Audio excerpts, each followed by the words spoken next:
We are back for episode 117 of Digital Divination, and we are also back to the traditional disclaimer. I, Ron Lundeen, am an employee of Wizards of the Coast. The opinions I express here are mine and not theirs. Man, we've missed that for about a month. Well, I mean, you guys have been doing great stuff, even without me. Well, I haven't disclaimed anything. Well, I mean, that's true. I was you guys getting kind the of sweats. just get right into it. Yeah. Yes. No, we have talked about the fact that there has been no disclaimer, so I don't think we've really gotten. We don't need to, belabor the point. Yeah. All right. So we are back, and the title of this episode will be Ron Talks About GenCon Finally. Yeah, so I was able to go to GenCon when the two of you couldn't or didn't, and you can live vicariously through me. It was amazing. It was totally sold out. I was really surprised when I showed up. Wow. To see big signs up that said GenCon totally sold out all 4 days. Like right at the beginning. It used to be that if GenCon 4-day badges were gone, you probably might not be able to get in on Saturday, but you could maybe buy a Sunday badge or a Thursday badge. No, as soon as you got there, everything was sold out. So, wow, it was record-setting attendance. The biggest thing for me is that I got to go with my friend Mike, with whom I used to go to GenCon quite often. But the last time he was able to go was 1994. So he was coming in, and when it was in Milwaukee.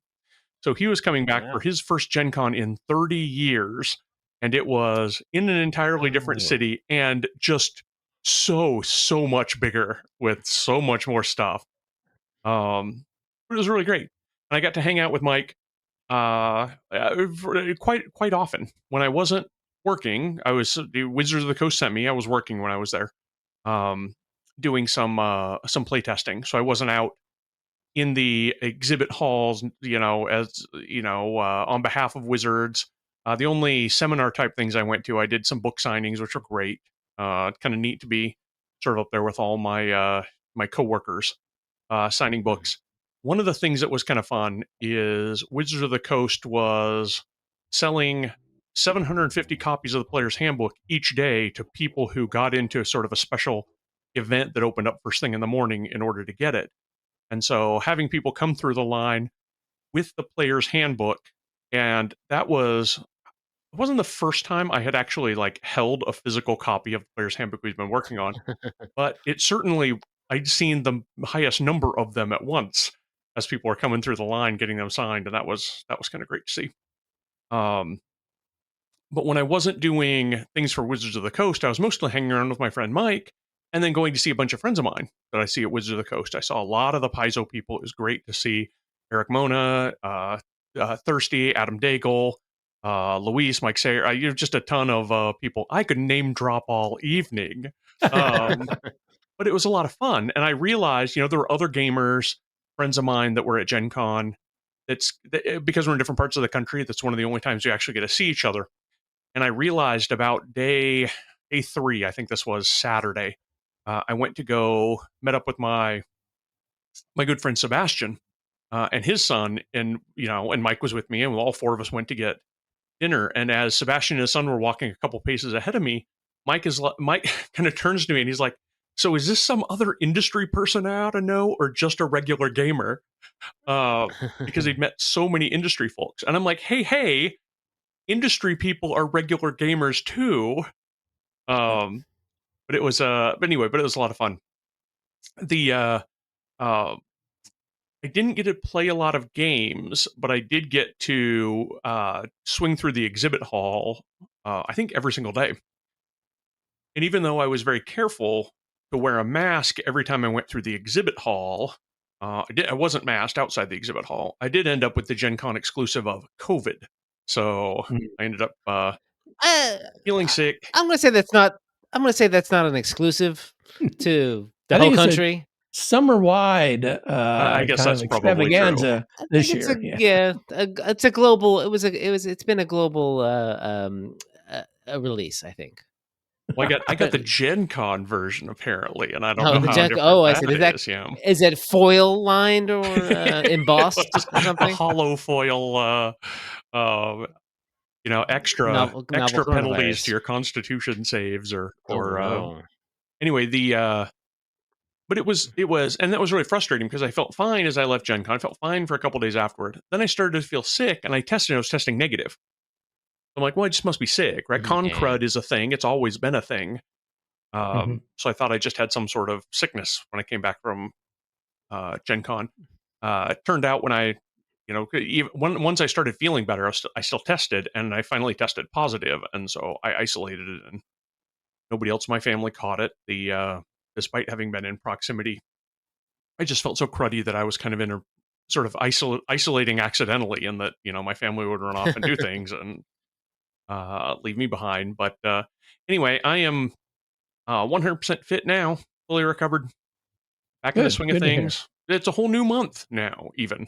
Yes. Yeah, right. Yeah, we're September already. That's like summer's practically over. Just about. Yeah, all my Thank kids are going goodness. back to school. My youngest two are going back to school tomorrow. My oldest doesn't go back till later this week, but whew. Anyway, Wow. because I was able to spend so much time in the exhibit hall, I got a bunch of cool stuff at Gen Con. And the one of the things I was most looking forward to getting when I was there was a copy of the new Arkham Horror RPG. Oh yeah. Which is very, very different than I expected. The role-playing game based on the Arkham Horror line, Arkham Horror, Eldritch Horror, those board games, to be. This is just a starter set, so it kind of walks you through a scenario, sort of, very much step by step to learn the game.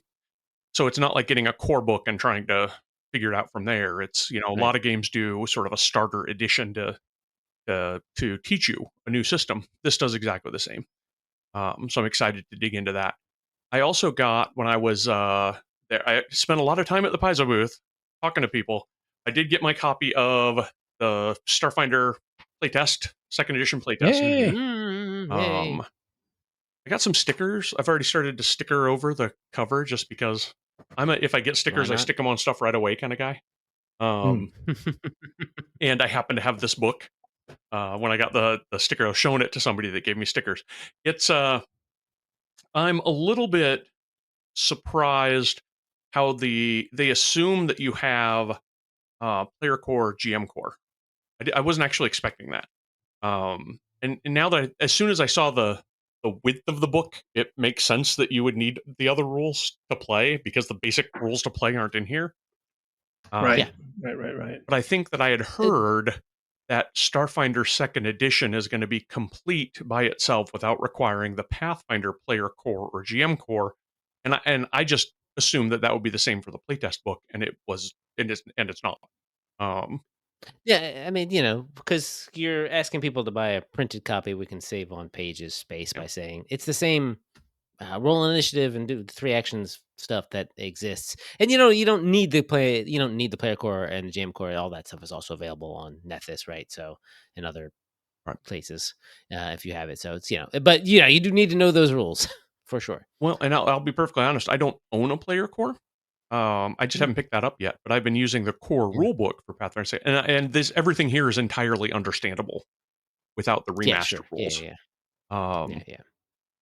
Especially if you've been paying attention to some of the renaming under the it's not an attack of opportunity, it's a reactive strike. Now I get that. The one thing that I found when I was building my character here, and this is a delight. I love seeing sort of errors like this. I have the backgrounds. When you go through the backgrounds, I can't be any background alphabetically past electrician because my page got folded and then sealed together. So, I could cut it and rip it, but I kind of like that I've got a one or two other role-playing books that have a printing error like that I think is actually really funny. So wait, it's not every copy like that. You got a special copy? That's right. It is a unique copy. I've got one of the adventure paths for Pathfinder First Edition I have that was sort of cut funny like that across like a picture of Linny the Druid. And I've never not known like Linny the Druid ever since I got that sort of weird fold that kept 2 pages from opening up because it missed the die cut in the printing. It's just kind of cool. Anyway, while also when I was at the Paizo booth, one of the things that I had been interested in picking up is the 5th edition version of Abomination Oh Balls, yeah. Oh, yeah. which is which I have in that, and in fancy. Haven't even opened it out of the Oh, plastic fancy yet. foil. The special cover. The special edition. Yeah. You've got your same Yeah. one there. Yeah, Yep. same one. Edition.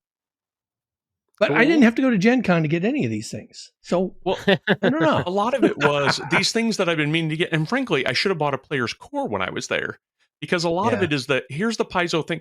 Having been in Paizo and I'm used to just either getting a copy of it as an employee, or a couple copies as a contributor, right? And so sometimes there'd be, I mean, we have, I think at one point we had 5 different copies of the Moangi Expanse book, because I was an employee and I got 2 copies, and my wife contributed and got 2 copies. So we had 5 copies in our house, which meant we could pass them all around at our Strength of Thousands table, which was great. But so now I get kind of a list of, here's the Paizo things that I really want to go get, and talk to my friends that are still there about what they were excited about, and kind of get it from them. I was able to do so at GenCon, and that was great. Picked up a couple of board games as well. There was one of the things that I saw that was a lot of fun is a board game. We haven't tried it yet, called Burn the Fort. I don't know if you've heard about this. Yes, I have heard about it, because Mike Sayer has been talking a lot about it. I had seen it before Mike Sayer told me about it. In fact, I bought it before Mike Sayer told me about it. Fair enough. So I would, this is back before it was cool, I guess. But this is a board game where a historical board game, where the white colonizing military is moving across the Great Plains, and you are independently. It's not a cooperative game. Independently, you are historical indigenous figures trying to preserve your land, protect your people, and whoever does that the best is the one that's going to win. I also picked up. This is a little more of a. But can I say something that's funny about the game that Mike has said, that there is when he was looking at it, I think maybe on the pay on the website, there's a picture of all the components, and there is a colonizer die, like, that you roll at points during the game, apparently. But it is also like, there's a lot of the components of this game look beautiful. There's like and look great, but the colonizer die is the most basic, boring D6. Like you straight out of Monopoly looking D6. Yeah. And I was like, yes, that's perfect. I love it. I also picked up, and I saw a demo of this in the exhibit hall, and I picked up a big board game. It's going to be, which is called Fate Forge. This is a cooperative board game, very beefy. And I only later realized that it is the board game. The board game was predated by a role-playing game setting. And so they have a very robust world setting that they then made a board game out of. I don't think it was the other way around. Sometimes you'll see a lot of games that go the other way around. Sentinels of the Multiverse was a very successful card game, right? Cooperative card game, before they did a whole big RPG about it. And I think Fate Forge went the other way. But I haven't done more than sort of marvel at the many, many components. I haven't set that one up yet. There you go. What's that board game? I swear there's a game that has a very rich setting, and now I can't. It has there's multiple board games with this setting. I'm sure that's the case for a lot of games. It's this very fantasy setting. I can't remember the name of it or anything about it, so this is a terrible story. Yes, but there, it reminded me that sort of thinking about that, whether or not it's like, and I feel like that they made these board games and sort of flesh out the setting before they didn't. I don't even think they even have an RPG. It's just a sort of a very fleshed out setting for these games. I think it, whatever. It's like the ones. Nope, it's gone. All right, sorry. Okay, talk about it if you happen to see getting it. old. Yeah. One of the other things that I saw at GenCon, and this is one of the things that GenCon will do for me, especially when I'm going through the exhibit hall. I'll have seen a Kickstarter or something for a game that looks pretty cool, but I never backed it, and it just kind of falls out of my memory. But then I see it at Gen Con, or I see people with it, and I'm like, oh, that was a thing that I really wanted.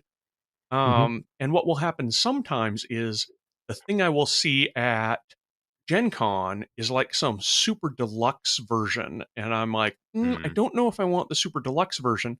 But then when I get home, I'll end up kind of, shopping around a local game store and then end up getting kind of the basic version, which just recently happened because at Gen Con, I saw the horror single player horror game, Final Girl.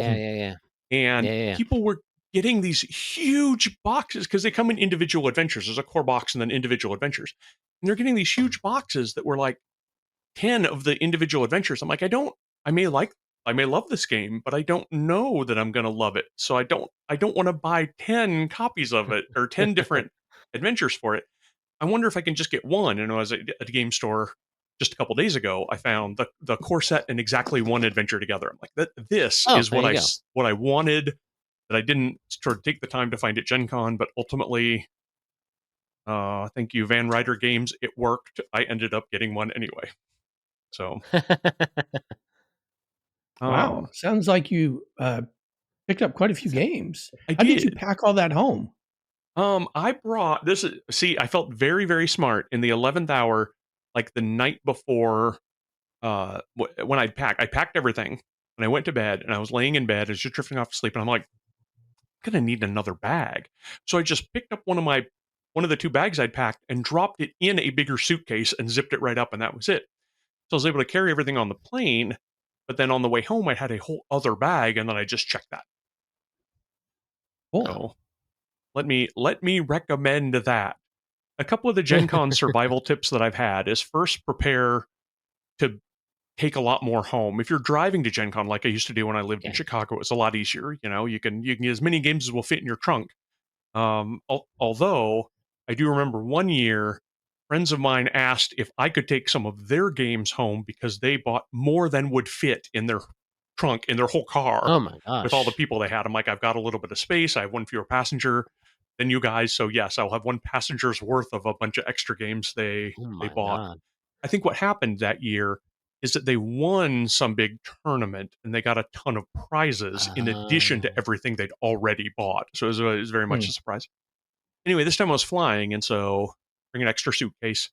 The first thing I did when I got in on Wednesday, checked into my hotel, dropped off my luggage, and then I walked to a grocery store and then got a bunch of snacks and a ton of drinks that I could have and carry with me. Indy in August is just super, super hot and humid. You will want to stay hydrated, and you won't necessarily want to wait in the long lines that for the food trucks or the drinks or whatever. Kind of make sure you know what's there. One of the things that's neat about Gen Con is you can wander around, 1 o'clock, 2 o'clock in the morning. A lot of the things are closed. Exhibit hall obviously is closed, but so many people are doing late night things in hotel lobbies, and they're, setting up games that are sort of around the clock, and some of them you can just kind of wander around and be like, oh, there's so much sort of cool stuff going on, whatever hours you happen to be up. And then as I've gotten older, I took my friend Ken's advice. He's older than I am. He clued into this sooner than I did. He simply doesn't schedule anything before 10 a.m. He's like, look, this is as much vacation as anything else. I want to make sure that I'm well rested for everything. Being hydrated, being well rested can work really well to keep con crud away too. So a couple of my Gen Con survival tips up there. And Cool. you didn't have to do any work before 10 a.m. I mean, it didn't work in the middle of a global pandemic. I don't know that I'm going to blame my tips for that. But no, I'm saying you didn't have to do any wizard stuff before 10 a.m. Right? You didn't have any official duties, so you lucked out. I guess it wouldn't have mattered if they scheduled me for stuff at 7 a.m. I'd have been up at 7 a.m. in order to do it. But because what I was doing was a lot of playtest observation, and we didn't want to make playtesters get up at 7 a.m. It was kind of convenient. That's good. No, smart. Yeah. And we had a great team. It was really fun to be with the group of people I was with. Sort of, not everybody from Wizards went, but it was kind of cool to be seeing the people that I went with. Not only that we were working together, but we'd see each other through the occasional function outside of work or kind of past, at a restaurant or whatever. And it was kind of, hey, there's my people, right? But everybody's my people. That's one of the cool things about GenCon. Mm-hmm. Mm-hmm. All right. So that is Ron's GenCon download. Wow. Now I feel like I missed an awful lot here. I'm gonna have to go next year for sure. I'm not gonna buy a house next year, so I think I'll be okay. You weren't There you going to go. buy a house this year, so don't make big promises. I there. know. This has been a lot of work buying this one, so I need a couple year break, probably 15 and 20 sense. even. So GenCon is always a lot. I kind of like no matter when you go, what year you go, it's always going to be a lot, and hopefully a lot of fun. And same, John. I really want to go next year. I have a big book coming out, to be honest. So yes. Oh, yeah. I like to see that one coming out. Yeah. So. Gonna keep teasing it. What's that? I'm gonna keep teasing it here. Apparently, I think we've maybe said something. What is coming? I can't really actually say. It's just coming out next GenCon. Alrighty. Keep an eye out on Paizo.com for more details. Yeah, they should be announcing something soonish. Soon, yeah. I would imagine. Well, kind of other news. I think it's very fortunate that all three of us have hardcovers of the Starfinder second edition playtest, since we have begun recording our Intrepid Heroes. So we had our session 1, which I won't say anything about other than that I just posted an episode that came out today. It was episode 12. I think our episodes go to 16. Okay. Oh, wait. So it'll be, people have to wait like a month before they hear us kick off this campaign. 2 months. Oh, that's mean. Well, then let me tease a little bit by saying that kicking off adventure paths and adventures is always sort of awesome, right? What's the coolest way you can sort of start this adventure? And this, man, the Cosmic Birthday has a great start to it. Yes. Oh, yeah. I was surprised. So I did not expect that. That was good. I won't say any more than that because I shouldn't say any more even to you two. No. I'm excited. Yeah. So episode 16 is the final of our Scum and Villainy campaign. Episode 12 just came out today. So we'll get there. We'll get there. We could put a couple more recordings in the bag. Yes. Yes. That should be good. Well, GenCon also had a lot of announcements about stuff that was coming out.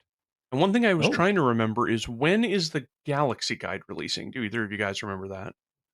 It's like March, April, or May. It's in the spring of next year. So it is before full second edition comes out. And that's really interesting to me, because it's putting out, it's got a lot of rule stuff in it.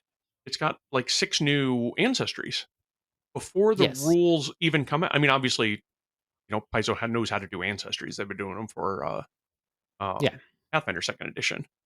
But that's a really interesting cadence. I could see if it were entirely like a lore book, that it wouldn't need to come before the main rule book for the thing. But this one's got a bunch of rules in it, and that feels very brave to me. Yeah.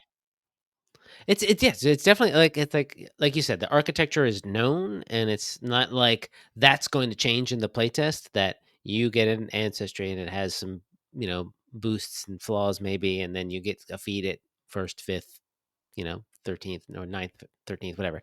Right. That's not going to change. So why not make, have the ability, and, with Starfinder having over 100 playable species in the 1st edition, right? Like, that's going to take a long time to catch up, because they take up a lot more space than just a sidebar.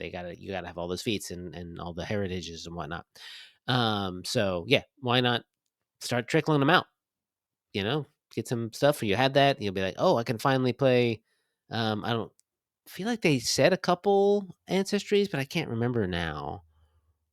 Isn't the Astrozoan one of them? Astrozoan was Oh, one because they yeah. showed they showed some Yes. concept art. They showed some That was concept art. scary concept art. So some Astrozoan. I'm hoping they do like just because for personal reasons do most of what's in most of the playable species that we had in the Packed Worlds book, which was Astrozoan and a couple more. So hopefully they'll do a couple of them. They already done Borai, which was one of them. So Right. so maybe they'll end up getting through the Packed Worlds ones.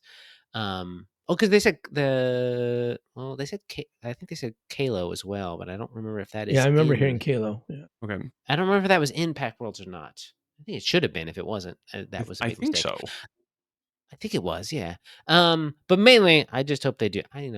Personally, I hope they do Bantrid because those are one of my guys. We got to play the Devastation Arc Adventure Path, aka the Bantrid Deep Dive Adventure Path. I know. John and I were talking about this, I think, a little bit Yeah. about the Galaxy Guide Yep. the first week, right? I mean, I said, hopefully they put the Bantrids in, and John said, Devastation Arc. And that is because Devastation Arc was being planned by me and Rob McCreary. Both of us were like, we like Bantrids.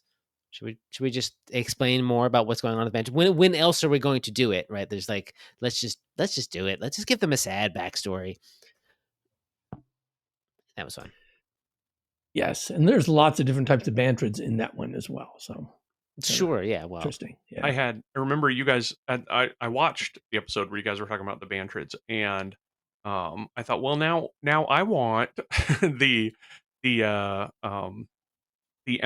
the sort of the mollusks, the mask wearing mollusks. Most of the Starfinder, I guess it was species then, races then even, work that I did was on the embry and sort of odd different options for them.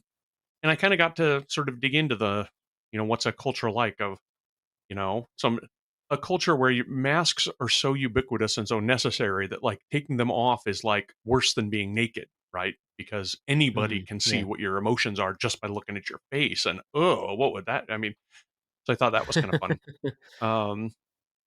I hope that they make the list at some point when they're updating the 100 plus playable species from I'm sure. Starfighter First Edition. Yeah, whether or not they're going to be like creating some new ones as well, which I imagine that they will. Because they've already made some new fun ones, of Starfinder. Yeah. Have they? Yeah, that one, the little lightning ball thing, whatever it was, and that was. I mean, not in second edition. That's not you're right. Edition. Yeah, that was still first edition. Upgraded or whatever. You're right. You're right. Enhanced, Starfinder Enhanced. There's no first edition, but when it came out, because that's the fun. Yeah, it was near the end. I mean, but again, that's so much fun. Why not do it? I'm sure we'll see some completely brand new ones in the coming months, and in the coming edition cycle, essentially, right? Like because while it's sort of the same thing for like second edition Pathfinder from first edition, it's not like we need to update everything that was in first edition exactly into second edition, right? Because A, that's not as interesting. Let's come up with new stuff. And B, some of it can go by the wayside. Maybe there's some playable species that can just fall away, and that's just fine. Well, I think that's right. Although I do have to say, if I were still producing for Starfinder Infinite, one of the things that I do is just take a list of all the playable species and then tick off all the ones that Paizo's doing that they've announced, right, in the second edition playtest rulebook and the Galaxy Guide. And then, just because I feel like I'm, not bad at creating ancestries, do whichever one of the others felt really interesting to me, put it up on Starfinder Infinite just to be kind of a, how might this be? Sure, Paizo eventually may do one of those, and few people are going to be interested in a Starfinder Infinite version of something that has an official version to it, but they might not. Paizo might not get to it for a long time, if ever, depending on what some of the species are. So that could be kind of a fun task.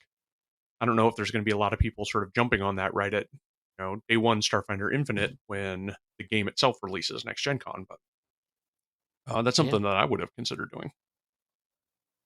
Would you do? Would you done one or like 5 in a book, or just? I always bite off more than I can chew for Infinite, so I probably would have done all of them. I don't know how I would release them. Right? Well, that would have taken a while. But I mean, like in one, I was gonna say like in one product and one PDF, but you're doing one at a time. Yeah, you could do that. I would probably get through a lot. I don't know. I'd probably try to group them like with sort of like, Mm-hmm. like groups of, I don't know, 5 to 7 at once, and Mm-hmm. then Mm-hmm. make it Mm-hmm. clear that it's part of a series, and then make all of them available in one product, or you can, at a much cheaper price, just get sort of whatever tranche has, whichever, one or two the buyer is interested in. Could be kind of interesting. Yeah. Cool. But yeah, the other thing though that I think, as you say, Jason, that people are going to be watching not just what Starfinder brings forward from first edition into second edition, but what new ground they break and what new things Yeah. they can do. One of the reasons I'm really excited about the Galaxy Guide is because I want to see how sort of the packed world has changed. I assume that Mm-hmm. history isn't going to have changed, but like who the major players are, with the different groups that we know about, the Swarm, the Mm-hmm. Vesk, the Vesk Imperium, the Aslanti Star Empire, and then a whole other groups we might not know anything about. Will all kind of come together and to sort of chart the narrative way forward for the lore, and that just feels really cool. I really like that kind of stuff. Well, we'll get some first hand look at some things in Intrepid Heroes. We'll say that Cool. about some of the changes. And we've already sort of talked a little bit about one of the changes, that is they mentioned it's mentioned in the playtest. There's not like any setting stuff in the playtest except for just in like at the beginning of all the ancestries, there's a little bit, where they're from and stuff like that. And I think, well, there might be a little, is there even a little primer to the pack worlds? Maybe a little primer to the pack worlds right at the beginning. But one of the things they do mention is that Pelonis, which is the Patra homeworld, used to be in the Veskarium, the Veskarium, and now is a pack worlds, which is pretty cool. Yes. And outside of the pack world, outside of the system, pack worlds, basically.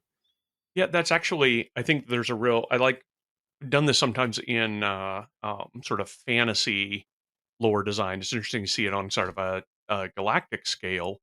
Um, the idea of a um, sort of a part of a nation that exists that's wholly surrounded by the borders of a different nation, Mhm. and what that's like, sort of in real world politics, what it might be like in fantasy politics, um, and I don't know. I'm kind of excited to see where that goes. I suspect the Vesk Yeah, Imperium is well, not particularly happy about that.